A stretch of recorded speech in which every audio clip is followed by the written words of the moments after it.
Hola amigos de YouTube, con ustedes nuevamente Isidro Lizarazo desde la ciudad de Cúcuta, norte de Santander, Colombia. Queridos amigos que siguen mi canal, los sigo invitando para que muchos se suscriban y al menos cada 8 días se informen de un tema muy importante, sea de carácter político o sociopolítico o jurídico, que también podría ser. Soy abogado especializado en derechos humanos, tengo varias especializaciones más, también pues soy filósofo titulado de otra universidad acá en Colombia. Hoy yo quisiera seguir con el parangón, o digamos un término más técnico, comparativo de lo que fue Hugo Rafael Chávez Frías en su momento cuando fue presidente de la República Bolivariana de Venezuela, que así lo puso con la nueva constitución, y con Colombia con respecto al actual presidente de esta vecino de acá de Venezuela, que es el caso de Colombia. Y en razón a que hubo un suceso el día 3 de enero de este año, del 2026, cuando fuerzas especiales norteamericanas obedecieron a través de una orden impartida por el Ejecutivo Nacional del presidente Donald Trump, a través de una resolución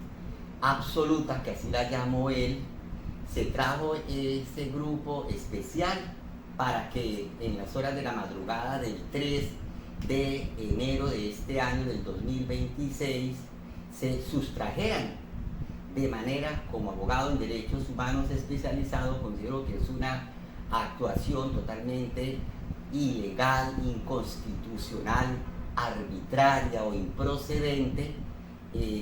contra un mandatario de aquí de Sudamérica, vecino de nosotros, de Colombia. Yo soy abogado litigante acá en la frontera, en Cúcuta, norte de Santander, como vecino de la hermana República de Venezuela. Entonces, yo voy a decir que Hugo Rafael Chávez Frías entró a gobernar desde 1999,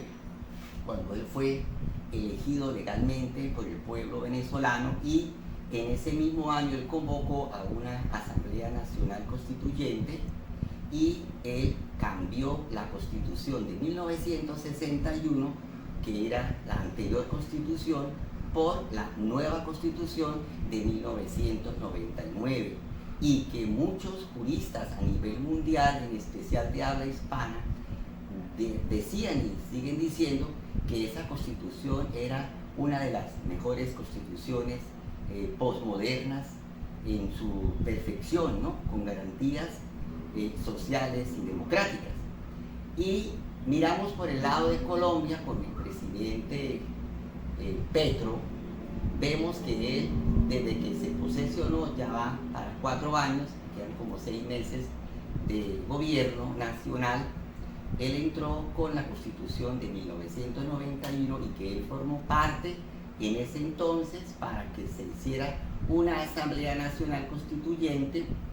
y se cambiara la Constitución de 1886 por la nueva Constitución para su momento del año 91, y que ya no está nueva,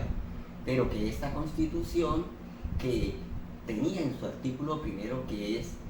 Colombia es un Estado social de derecho, fue cambiando enormemente por Álvaro Uribe Vélez, que hizo una serie de enmiendas, unas que acá en Colombia llamamos unas modificaciones a algunos artículos a través de unos actos legislativos por mayoría del Congreso, pues eran mayorías a favor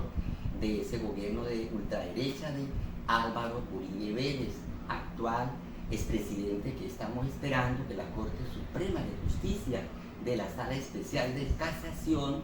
de Colombia tome una decisión sabia, si revoca las decisiones de primera y segunda instancia, en este caso de segunda instancia, donde él salió favorecido, a ver si se confirma la condena por 12 años. Quería decir que antes de que Chávez llegara al poder en Venezuela, la Constitución del 61 pues hablaba de alguna forma de democracia, y se hablaba de unas políticas de la Cuarta República, que para ese entonces, antes de 1999, yo por ser acá vecino, vivo en Cúcuta, norte de Santander, frente al estado Táchira, porque Venezuela no son por departamentos, sino por estados. Allá es el estado Táchira con su capital San Cristóbal, y acá hay una pequeña ciudad que se llama San Antonio del Táchira, y estamos aquí a unos 30, 40 kilómetros, y uno ve pues qué ocurre aquí y qué ha ocurrido allá. Y allá pues el presidente Chávez logró llegar al poder siendo militar. En Colombia llegó Petro siendo guerrillero, y posteriormente por el mismo presidente, repito, Álvaro Uribe Vélez lo indultó. O sea, hubo una condonación y entró a la vida social. Pero no olviden que fue guerrillero muy joven y no tenía ningún poder dentro de la élite de ese pequeño grupo guerrillero, que no existe actualmente. Ahora,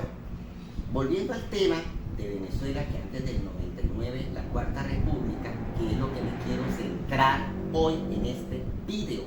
como dicen los españoles, o video, como decimos los latinos.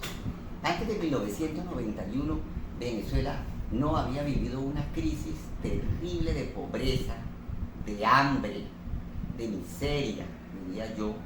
y de falta de educación, tanto en la básica, primaria, bachillerato y universitaria, y la carencia de médicos y la carencia de medicamentos, como ocurrió posterior al famoso socialismo del siglo XXI que quiso imponer Hugo Rafael Chávez Frías, y que tuvo toda la intención en su momento, pero también él se rodeó de muchos corruptos, y lo que hacían era que se sustraían los dineros del petróleo, del coltán, del oro, del hierro, del níquel, del cobre, de los peces, porque Venezuela tiene también un océano inmenso donde también existe la pesca. Entonces vemos cómo al entrar este nuevo sistema político con una nueva constitución de carácter democrático, pero que posteriormente no fue aplicada con democracia, sino con teocracia, o sea, fue indicando a qué les convenía y qué no les convenía, y las tres ramas del poder público se fueron corrompiendo. Y vemos que, lo digo porque yo tengo 59 años de edad, voy a cumplir 60 años de edad, y soy abogado, tengo el título de filosofía, licenciado en filosofía de la Universidad Santo Tomás de Bogotá, tengo 3 especializaciones, tengo más estudios, he sido en ocasiones profesor universitario acá en Cúcuta, incluso en bachillerato, en un tiempo fui profesor, pero me dediqué hoy en día a mis especialidades, que es el derecho penal y criminología, y a los derechos humanos que me facultan estos estudios universitarios. Entonces, yo hago énfasis es que vemos cómo antes de este sistema del siglo XXI, del socialismo del siglo XXI, Venezuela vivía de alguna forma una pobreza, pero no tanto como este gobierno, tanto el de Chávez y el de Maduro. Obviamente, que yo siempre he dicho, si los venezolanos y venezolanas hubieran aprovechado desde un principio como pensaba el presidente Hugo Rafael Chávez Frías, que en paz descanse, que así será, y creo que es así, hubiera sido una potencia de Sudamérica, pero se fue rodeando de gente que lo conllevó a un pensamiento con la ayuda de los cubanos. Entonces ahí fue cuando hoy en día, por lo menos yo que vivo acá a unos 20, 30 kilómetros de Venezuela, y que voy allá y que vengo porque hay libertad para ciertos estados, porque ha sido un acuerdo binacional en este momento con Maduro y con el presidente Petro, y solo con la cédula se puede uno movilizar, no tiene ningún inconveniente. Entonces, lo que yo quiero decir es que esa toma que hizo el gobierno norteamericano, para mí, como abogado especializado en derechos humanos, etcétera, etcétera, etcétera, yo considero que, yo lo veo para mí, desde mi óptica personal, en mi ejercicio del derecho, que me parece maravilloso. ¿En qué sentido? Y quiero que los que vean este video Si van a hacer críticas, lo hagan de manera muy decente, que yo con mucho gusto le voy a contestar. Venezuela en este momento necesitaba que empiece un rumbo nuevo. No podemos permitir que más de 8 millones de venezolanos y venezolanas estén fuera de Venezuela, sufriendo en otros países, porque hay países en donde no le legalizan su estadía y tienen que estar escondiéndose, en fin, y ellos siendo, creo que el primer país del mundo petrolero, ellos estén en esa situación. Lo digo porque por acá,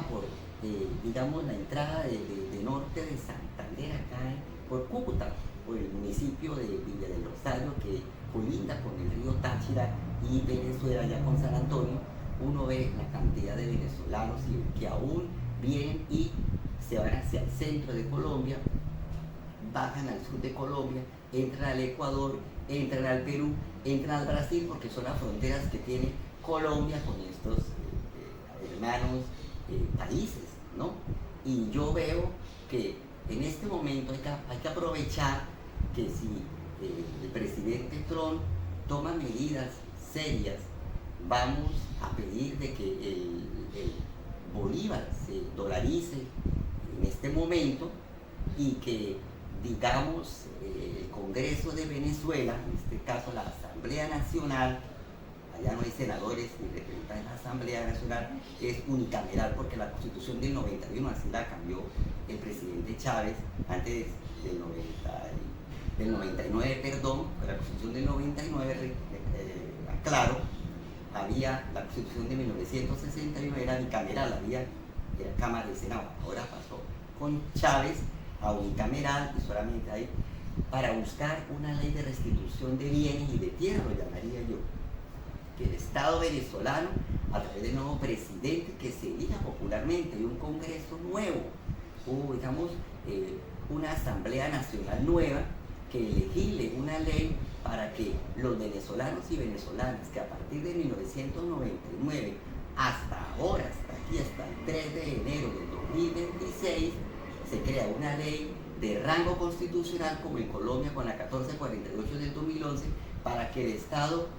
regrese los bienes que la gente se vio abocada por despojo, por abandono, por prisión, por la situación económica, en vender sus viviendas, sus fincas, sus apartamentos, sus predios, y que el Estado se los devuelva a los que quieran volver a que legalmente se les pague y vuelvan a ser los mismos dueños, o haya una compensación para que las personas regresen esos 8 millones de venezolanos y venezolanas. Y repito, que se dolarice el bolívar, se ponga en dólar o una moneda más fuerte, y todos los funcionarios, empleados, contratistas venezolanos se les pague dignamente. El video anterior, hace unos 10, 15 días, que yo ya había sacado antes de la toma esta de Nicolás Maduro, yo lo había dicho, Venezuela es una situación de hambre, y así es porque por toda mi casa, de mi mamá y donde yo vivo, hemos visto no miles sino millones de venezolanos que han salido a buscar vida nueva y sufren. Entonces, no veamos que esta toma fue tan mal, sino que ojalá que el presidente Trump tome medidas serias en lugar. Oiga muy bien, venezolanos y venezolanas, oiga muy bien lo que le voy a decir. Oigan, no escuchen, porque oír son ruidos o silbidos. Escuchen, son palabras. Que en lugar de que esté Putin, presidente de Rusia, y Xi Jinping, presidente de China, llevándose el oro, las esmeraldas, el petróleo, el cobre, el hierro, el coltán, todo esto para que se embarrigara la élite venezolana con el actual privado de la libertad, que va a ser imputado por terrorismo y narcotráfico, o sea, conspirador y narcotráfico con su señora esposa. Y bueno, el otro delito, entonces es mejor que vuelva antes del 99, que estaba la Cuarta República y que había televisores, neveras, equipos de sonido, había de todo, comida, médicos, universidades, en lugar de que Rusia y China se sigan llevando todo y se engorden poquitos y los venezolanos y venezolanas se mueran de hambre. Muchas gracias.